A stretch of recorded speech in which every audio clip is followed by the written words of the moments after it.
Semi-Charmed Life, better known as the do do do do do do do do do do do do song.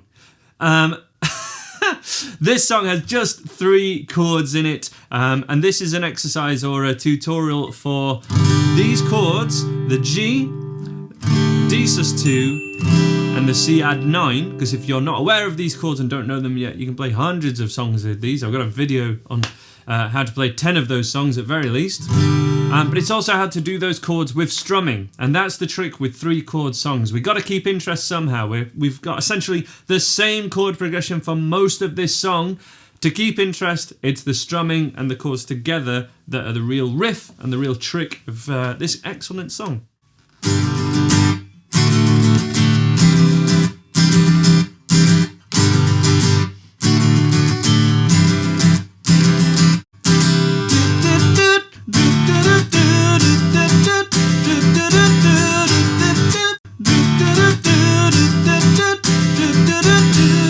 Super feel good. So we got this G chord with all 4 fingers, 1, 2, 3, 4.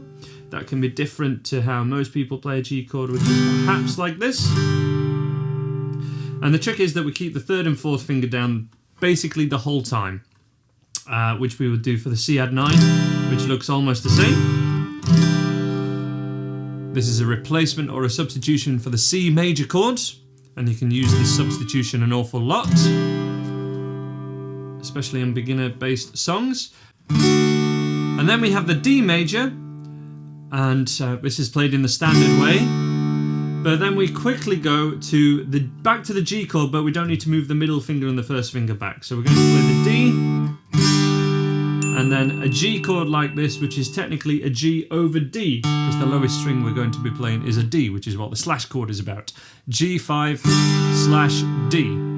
And the 5 is, of course, there's no major or minor to this chord. So we have G. The chords in order would be G, D, G5 over D, and then the C add 9. Do do do do do do do do do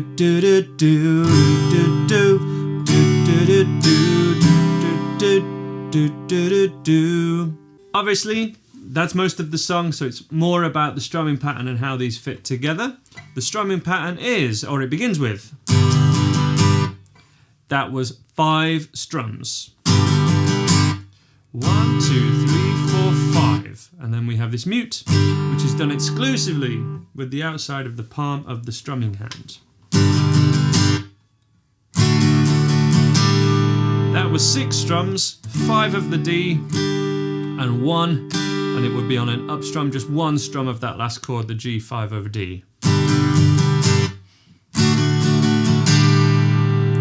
And then a cycle of 4, 1, 2, 3, 4, 1, 2, 3, 4, and just the down up on the C. Down, down, up, down, down, up, down, up. In total, 3, 4.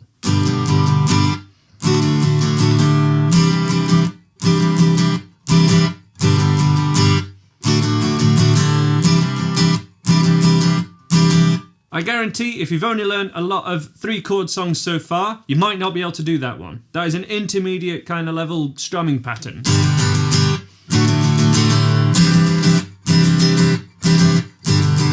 There's a real mastery of a lot of beginner level things there. Not only the chord changes, but putting it together with that rhythm, the muting and the feel of it, and I guess the speed.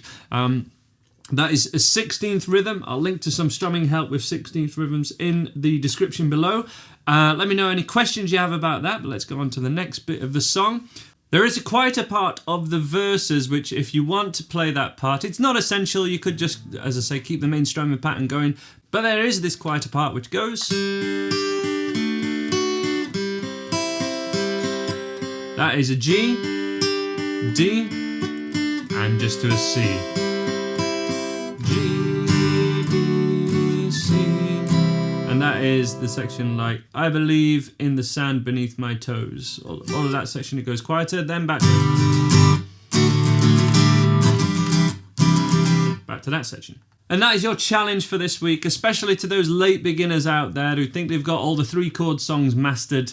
try that riff, try that strumming pattern, try playing along to the original recording. That is so important, especially to consolidate your beginner level skills and to try and get your rhythm playing down and up to speed. Get down, get up. Thank you so much for watching. Please subscribe to my Andy Guitar YouTube channel if you haven't already, and I will see you next time. Bye for now.